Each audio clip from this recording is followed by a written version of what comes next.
Hi friends, ನಮಸ್ತೆ ಎಲ್ಲರಿಗೂ. ಇವತ್ತು ನುಗ್ಗೆ ಸೊಪ್ಪಿನ ಉಪಯೋಗಿಸಿ ಒಂದು ಬೋಂಡ ಮಾಡೋಣ ಅಂದ್ಕೊಂಡಿದ್ದೀನಿ.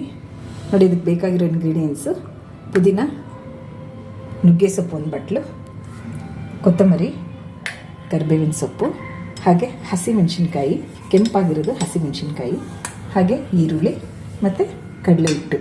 ಇಷ್ಟು ಬೇಕಾಗುತ್ತೆ ಇಂಗ್ರೀಡಿಯೆಂಟ್ಸು. ಎಲ್ಲ ಸೊಪ್ಪನ್ನು ತೊಳೆದು ಕ್ಲೀನಾಗಿ ಹೆಚ್ಚಿಟ್ಕೊಂಡಿದ್ದೀನಿ. ನುಗ್ಗೆ ಸೊಪ್ಪು ಮಾತ್ರ ಹೆಚ್ಚೋದು ಬೇಡ, ಯಾಕಂದರೆ ಕಹಿ ಬರುತ್ತೆ.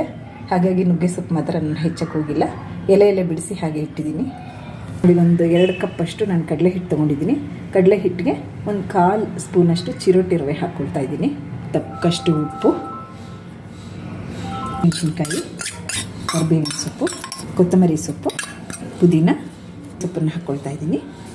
ಈರುಳ್ಳಿ ಆ್ಯಡ್ ಮಾಡ್ಕೊತಾ ಇದ್ದೀನಿ. ನೋಡಿ, ಬೋಂಡಕ್ಕೆ ಒಂದು ಸ್ವಲ್ಪ ಸೋಡಾ ಹಾಕಿದ್ರೆ ಸಾಫ್ಟಾಗಿ ಬರುತ್ತೆ. ಹೀಗೆಲ್ಲ ಮಿಕ್ಸ್ ಮಾಡ್ಕೊಳ್ತಾ ಇದ್ದೀನಿ. ಎಣ್ಣೆ ಕಾಯಕ್ಕೆ ಇಟ್ಟಿದ್ದೀನಿ. ಹಾಗೆ ಕಾಯ್ದಿರೋ ಎಣ್ಣೆ 1 ಸ್ಪೂನ್ ಇದಕ್ಕೆ ಮಿಕ್ಸ್ ಮಾಡಿಕೊಂಡ್ರೆ ತುಂಬ ಚೆನ್ನಾಗಿ ಬರುತ್ತೆ ಬೋಂಡ. ಸ್ವಲ್ಪ ನೀರು ಹಾಕಿ ಕಲಿಸ್ತಾ ಇದ್ದೀನಿ, ಯಾಕಂದರೆ ನೀರಿನ ಅಂಶ ಅದರಲ್ಲೇ ತುಂಬ ಇರುತ್ತೆ. ಎಷ್ಟು ಬೇಕೋ ಅಷ್ಟು ನೀರು ನೋಡಿಕೊಂಡು ಕಲಿಸ್ಕೊಳ್ಬೇಕು.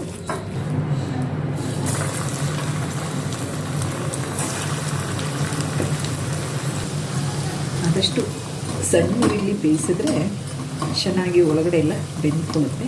ಫ್ಲೇಮ್ ಸಣ್ಣ ಇಡಬೇಕು. ನೋಡಿ, ಹೀಗೆ